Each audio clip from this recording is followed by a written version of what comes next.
ভয়ঙ্কর রকমের ফাটল সৃষ্টি করেন। বলবো নাকি? সুন্নাহ অনুযায়ী সহিভাবে নামাজ আদায় করে আসছে হাজার বছর ধরে লাখো কোটি মানুষ, সেই অনুসৃত প্রসিদ্ধ গ্রহণযোগ্য রীতিকে অস্বীকার করে দিয়ে বলে দিবে হানাফিদের হাদিস সহি নাই, হানাফিদের নামাজ সহি না। তো সহি নামাজ কোনটা? আমরা যেটা দেই সেইটা। নাউজুবিল্লাহ। হানাফি মাযহাব অনুযায়ী নামাজ পড়লে সেই নামাজ ঠিক মতো কবুল হবে না, এরকম কথা আমাদের দেশে কেউ কেউ বলে কি বলে না? আমি তাদের মুরব্বীদের একটা উদ্ধৃতি আপনাদের সামনে দিব। আমি কারো নাম নিচ্ছি না, যার যা বুঝার বুঝেনি। আল্লাহ তাবারাকা ওয়া তাআলা আমার ওই ভাইদেরকে সহি বুঝ দান করেন। তারা যে তথ্যগুলো একপেশে ভাবে পায় সেগুলোকে হক্কানি আলেম ওলামার কাছে এসে ক্রস ম্যাচ করবার তৌফিক দান করেন। একতরফা যেন ফয়সালা না করে, হক্কানি ভালো আলেম ওলামার কাছে এসে যেন ক্রস ম্যাচ করে। আমাকে যে কথাটা বললো হুজুর, এটা কি সঠিক না বেঠিক? বলেন না কেন? একবার আমার উস্তাদে মোহতারাম হযরত মাওলানা শেখুল হাদিস জাকারিয়া সাহেব রহমতুল্লাহ আলাইহির কাছে, হাতিয়া বাড়ি ছিল ওনার, মাদানীনগর মাদ্রাসার শেখুল হাদিস, ওনার কাছে আমাদের এক ছাত্র ফয়সাল সাদেক তার বাবা গেলেন। উনি মদিনা থেকে পড়ে আসা নতুন এক হুজুর দ্বারা কিছুদিন প্রভাবিত হয়ে গিয়েছিলেন। তার হাকিকত উনি ছিলেন হযরত হবিগঞ্জের মুহাদ্দিস সাহেব হযরত মাওলানা তাফাজ্জুল হক হবিগঞ্জি রহমতুল্লাহ আলাইহির খুব একনিষ্ঠ সাহচর্য প্রাপ্ত। কিন্তু কিছুদিনের জন্য একটু মিসগাইড হয়ে গেলেন। বাইরের ইউনিভার্সিটি থেকে পড়ে আসা হুজুরকে বড় মনে হতে লাগলো। তো বিভিন্ন প্রশ্ন ওনার মনের ভিতরে ঢুকিয়ে দিয়েছে। ওই প্রশ্নগুলা নিয়ে আমাদের এক হুজুরের কাছে গিয়েছেন। হুজুর অনেক দলিল প্রমাণ দিয়ে দেখিয়েছেন যে দেখেন এই সমস্ত দলিলের ভিত্তিতে হানাফি মাযহাবের এই মাসলা বহুত স্ট্রং। আসলে ওই দলিল বুঝবার মতো দাঁত তো ওই ভদ্রলোকের উঠে নাই। এখন 2 এর একটা বাচ্চাকে যদি আমি বলি a + b whole square equal a square plus 2ac + b square, তাকে হাজারবার বুঝাইলেও সে বুঝবে? বলেন না কেন? এই সূত্রটা বুঝবার জন্য দাঁত উঠাইতে হয়, ঠিক কি ঠিক না? ঠিক তেমনি ভাবে হাদিস এবং কোরআনের সব রকমের দলিলগুলা বুঝবার জন্য প্রায় 10-12 বছর ধরে মেহনত করে পড়ালেখা করে বুনিয়াদ তৈরি করে দাঁত উঠায় আলেম ওলামা। তারপরে বুখারী শরীফ হাতে দেয়, তারপরে মিশকাত শরীফ হাতে দেয়, তারপরে মুসলিম শরীফ হাতে দেয়। নতুবা আরবি ভাষা তো বহু আগেই বাচ্চা শিখে ফেলেছে। শুধু আরবি ভাষা শিখলেই সে সমস্ত হাদিস কোরআনের তথ্য এবং দলিল প্রমাণগুলো বুঝবে না। তার বুঝতে হলে আরো অনেক রকমের জ্ঞানের দরকার আছে। সেই দাঁতগুলা উঠানো হয়। বুঝাইতে পেরেছি? এজন্য বাংলা বুখারী শরীফ পেয়ে গেলেই মনে করেন না আমি তো বাংলা বুখারী শরীফ আমি নিজে পড়েছি, এটা এরকম। আব্বা জান, আপনি আরেকটা তো পড়েননি, আপনি যেটা পড়েছেন ওটাও ঠিক মতো বুঝেননি। বড় মজার ব্যাপার হলো এজন্যে আপনি ডাক্তারি বই কিনে নিয়ে যদি আপনি কি করতে থাকেন, ডাক্তারি করতে থাকেন, তাহলে কবরস্থান তো খুব ভালো করে ভরবে আপনার ডাক্তারিতে, নিঃসন্দেহে। ভালো হোক আর না হোক, 2-4টা ভালোও হবে, ঠিক কি ঠিক না? এই ক্ষেত্রে তো আপনি অবশ্যই বিশেষজ্ঞ পণ্ডিত ডাক্তারের শরণাপন্ন হন। তাহলে কোরআন হাদিসের মতো এত গুরুত্বপূর্ণ বিষয়ের ক্ষেত্রে আপনার দুনিয়া এবং আখিরাতের মুক্তি আর কল্যাণ যেটার ভিতরে নিহিত, সেই বিষয়টা বুঝবার ক্ষেত্রে আপনি একা একাই ডিসিশন নিয়ে নিলেন, কিছু পড়ে, কিছু গবেষণা করে, কিছু ইন্টারনেট ঘেঁটে। এতই কি সহজ জিনিস ছিল? আপনাকে হক্কানি আলেম ওলামা এবং কোরআন ওয়ালা হাদিস ওয়ালাদের শরণাপন্ন হওয়ার দরকার ছিল না? আল্লাহ তাআলা আমাদেরকে বুঝবার তৌফিক দান করেন, বলি আমিন। তো যাই হোক, এনারা এসে ধুমধাম বলে দেন নামাজ কি হয় নাই, ঠিক হয় নাই, ওটা হয় নাই, ওটা হয়নি। এখন ওনার মনের ভিতরে কনফিউশন তৈরি করে দিয়েছে এবং কিছু দলিলও শিখিয়ে দিয়েছে। যেমন হানাফি মাযহাবে ওজুর ভিতরে গর্দান মাসাহ করা, ঘাড় মাসাহ করা মুস্তাহাব, আছে না নাই? মুস্তাহাবের স্তর কি বলেন? না করলে গুনাহ হয়, করলে সওয়াব, না করলে কোনো অসুবিধা নাই, বিনা ওজরে ছেড়ে দিলেও কোনো অসুবিধা নাই, ঠিক কি ঠিক না? কিন্তু ওয়াজিব আর ফরজ যেটা, সেটা বিনা ওজরে ছাড়লে গুনাহ হবে কি হবে না? হবে। এক এক বিধানের এক এক স্তর। এখন এক এক বিধান প্রমাণ করবার জন্য দলিলের স্তরের ভিতরেও শ্রেণী বিন্যাস আছে। বোঝাতে পারি নাই মনে হয়। এখন হুজুরের কাছে উনি তো অনেক দলিল দিয়ে দিয়েছেন, বুঝে নাই। পরে আমরা বললাম যে তোমরা এক কাজ করো, শেখের কাছে নিয়ে যাও, কারণ এই দলিল বোঝার ক্ষমতা তো এই লোকের নাই। হুজুর তো দলিল যা দিয়েছেন, আমাদের আরেক হুজুর অসাধারণ দলিল দিয়েছেন, কিন্তু বুঝারই ক্ষমতা নাই। শেখের কাছে নিয়ে যাও, দেখো কি করেন। তো শেখের কাছে নিয়ে যাওয়ার পরে সে একই প্রশ্ন করেছে, হুজুর হানাফিদের গর্দান মাসাহের হাদিস তো জয়ীফ। কথা এখনো শেষ করে নাই, উনি হাজির জবাব দিয়েছিলেন, সাথে সাথে বললেন একদম খাড়ার উপরে, আরে হাদিস জয়ীফ বলেই তো হানাফিরা এটাকে মুস্তাহাব বলছে। হাদিস যদি অত কবি আর মজবুত হতো হানাফিতা ফরজ বলে দিত, নবীজি বলতেছেন করতে আর তুমি করবা না, এটা কোন ধরনের কথা? এই উত্তর ওনার খুব মনোপুত হয়েছে। হ্যাঁ ঠিক তো, হানাফিদের দলিল আছে না নাই? শাফিঈদের দলিল আছে না নাই? মালিকিদের দলিল আছে না নাই? আছে। প্রত্যেকটাই থট অফ স্কুল, এক একটা মানে আপনি স্কুল অফ থট বলতে পারেন, একটা চিন্তাধারার স্কুল এক একটা, প্রত্যেকটাই ঠিক।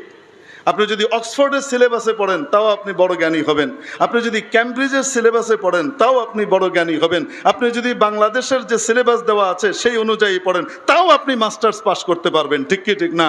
কোনটা ঠিক বলেন তো দেখি, আসতে বলেন। চার মাযহাবের চারোটাই হক, কিন্তু সবগুলা একসাথে খিচুড়ি পাকানো যাবে। হোমিওপ্যাথিকও ঠিক, অ্যালোপ্যাথিও ঠিক, জড়িবুটির সত্যিকারের ভালো হাকিমি চিকিৎসা যেটা ওটাও ঠিক, কিন্তু সবগুলাকে যদি আপনি নিজের মতো খিচুড়ি পাকাইতে চান, এর অ্যালোপ্যাথিকের কিছু, হোমিওপ্যাথিকের কিছু আর জড়িবুটির কিছু, রুগী ভালো হবে না মরবে? হ্যাঁ, এজন্য চার মাযহাবের মাযহাবে আরবা সকলেই হক। যেই দেশে যেই অঞ্চলে যেই মাযহাবের আমল প্রচলিত সেই এলাকাবাসী সেই মাযহাব অনুযায়ী আমল করবে, এটাই সালাফে সালেহিনের ফয়সালা। আমি নিজেকে সালাফি দাবি করি অথচ সালাফের তরিকাকে অস্বীকার করি, ভুল পদ্ধতিতে আমি সালাফকে স্বীকার করতে চাই, এটা কখনোই ঠিক হতে পারে না। আল্লাহ আমাদেরকে বুঝবার তৌফিক দান করুন। আমি আপনাদের সামনে এই আসার পথে আমাকে আমাদের সাথে যে হযরত ছিলেন উনি বললেন যে হুজুর এই বিষয়ে একটু আলোকপাত করেন, আমার ইচ্ছা ছিল না এই বিষয়ে বলবার।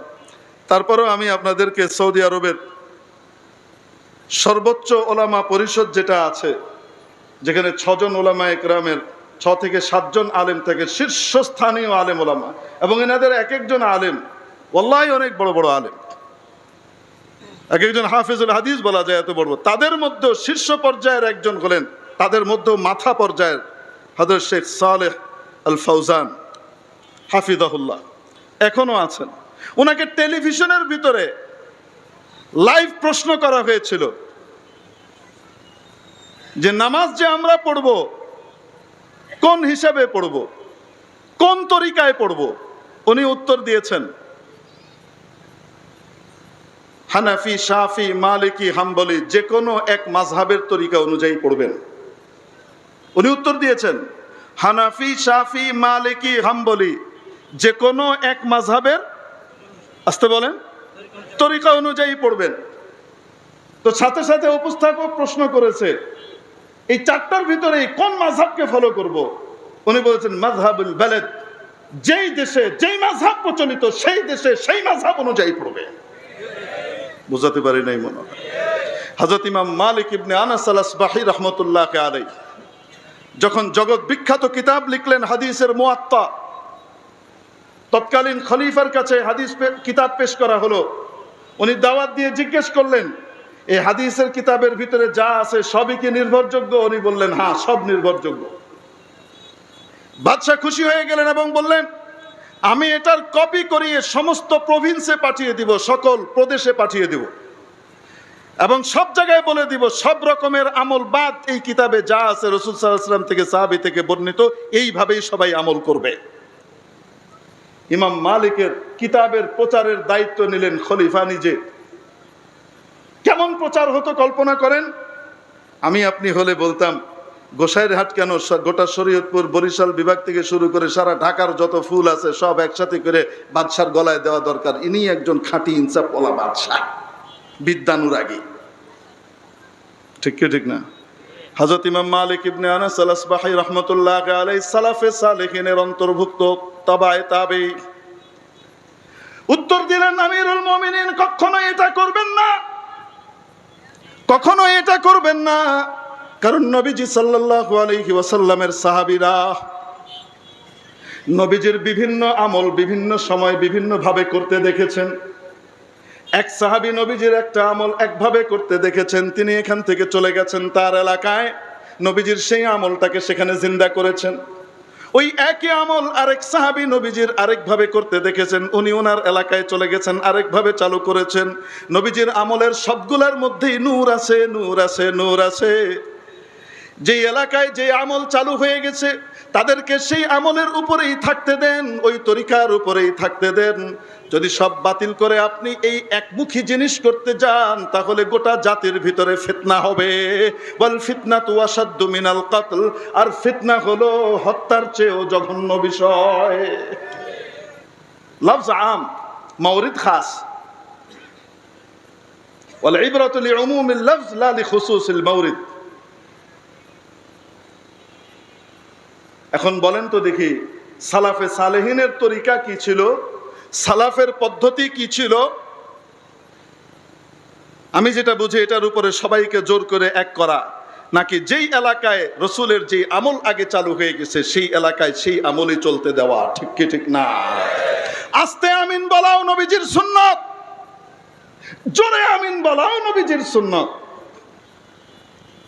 যেই অঞ্চলে যেই আমলের প্রচলন হয়ে গেছে সেই অঞ্চলে অপর হাদিসটাকে ইমপ্লিমেন্ট করতে যাওয়া ফিতনা। সালাফে সালেহিনের তরিকার খেলাফ। দাবি করি সালাফি আর কাজ করি খালাফি, হইল কেমন? বুঝাইতে পারি নাই। শেখ সালেহ আল ফাউজানের সেই ভিডিওটা আমি আপনাদেরকে দেখাই দিই। কোথায় যে আছে খুঁজে বের করাও মুশকিল। দোয়া করেন যেন আধা মিনিটে বের করতে পারি।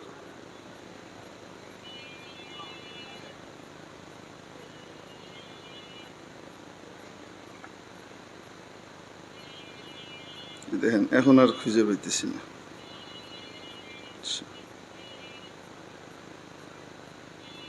পাওয়া যাবে ইনশাল্লাহ, একটু হোল্ড করেন। বাকি বোঝানোর জন্য এই যে হুজুর তো আসেনি, হাদিস নম্বর সহ আরো যা যা লাগে সব বলে দিবে। চুপচাপ দেখতে থাকবেন, শুধু শুনতেই থাকবেন, শুনতেই থাকবেন।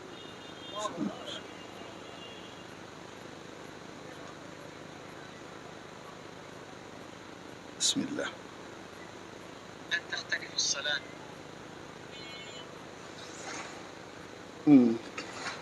ভিডিওটা বড় করে কেমনে?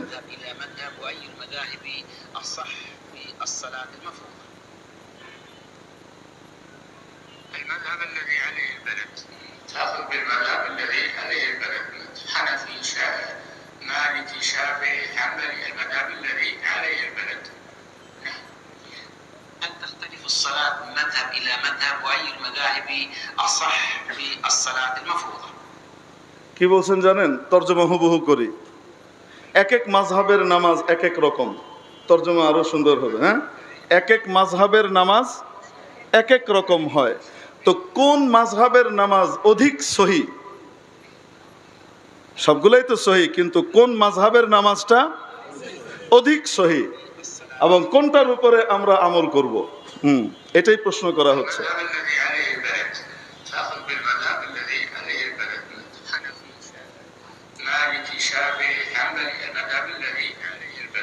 হানাফি শাফি মালিকি হাম্বলি المذهب عليه الذي المذهب الذي عليه البلد। যেই মাযহাবে যেই দেশে যেই মাযহাব প্রচলিত ওই এলাকাবাসী যেই মাযহাবের উপর আমল করে সেই মাযহাব অনুযায়ী নামাজ পড়াই সবচেয়ে সহি, সবচেয়ে উত্তম। শেখ সালেহ আল ফাউজানের বক্তব্য একদম আমি আপনাদেরকে দেখাই দিলাম। তারপরেও আমার দেশের কিছু ভাই আছে অতি পণ্ডিত, তারা ওই দেশ থেকে আসছে পড়ে শুনে, আসার পরে তারা নিজেদেরকে কি যে মনে করে, আল্লাহ তাআলা সহি বুঝ দান করেন, এর চেয়ে বেশি কিছু বলার নাই।